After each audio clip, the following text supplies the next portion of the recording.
yung home court advantage. Then, ayun nga, isa ako sa blessed na nalalay ng sa Gilas. So, isa sa isip ng opportunity na hindi ko panalapos sa akin. Thank you.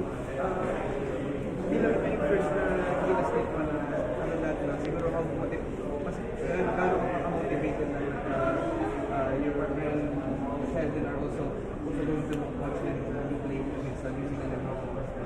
I think ito yung sinikikwento ko sa kanya na in the future na nakapaglaro ko ng Gilas.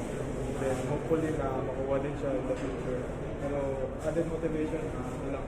Lagi ko nang siniisip palagi every time, every after game. Ano ko sila, sinicheck ko sila kung okay lang ba sila palagi. So, ayun yan, kahit busy ako na dami trainings, games, and then hindi ko sila makakagano. Yun nga, sobrang excited mo. Siguro, how do you recover bibigat?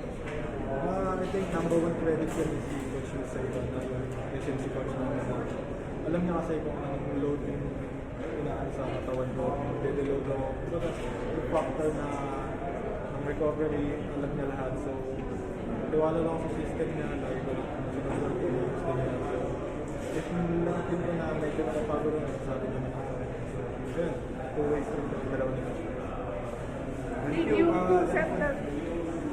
To set the record straight, kanina nabanggit ni Coach Topex, we even joked about it na may ligang labas ka pa daw. To set the record straight, na ligang labas ka nga ba?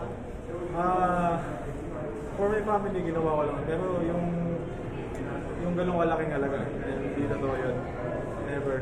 Kasi hindi naman ako tumatanggap na kung ganong kalaki tayo. Utang na loob yun sa Vista Laia na pinagdarawan ko. Dahil malapit sila sa akin, taga-Las Piñas sila, malapit sila sa Piñas sa Alamang. So, simula bata ako, inano nila ako nilagaan na nila ako, nilabos niya ako. So, Kev, how do you block out the noise? Kasi parang ang dating every move na ginagawa mo, merong criticism na pinapakita mo. Ayun nga, hindi naman natin makakontrol kung ano yung mga masasabi nila yung emotions sila sa akin. But ang kontrolado ko lang is kung ano yung pwede kong gawin. Kumbaga, alam mo naman yan eh. Kumbaga, keyboard warrior lang yun eh. Wala naman akong mapapala dyan, wala akong natututunan dyan. Pero, ayun nga, once na nakikita ko yung comments nila, added motivation din yan na kailangan ko pang mag-strive for more. And then, ayun na, yung resulta na lang bahala na sa kanila. Ngayon, pinapakaalam mo naman din.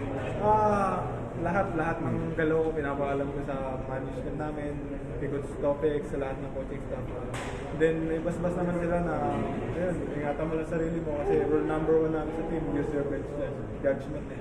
Kumbaga, kung anong gusto mong gawin mo sa buhay, gawin mo lang, basta yung team nakasalalay dyan sa lahat ng gagawin. Good. Thank you.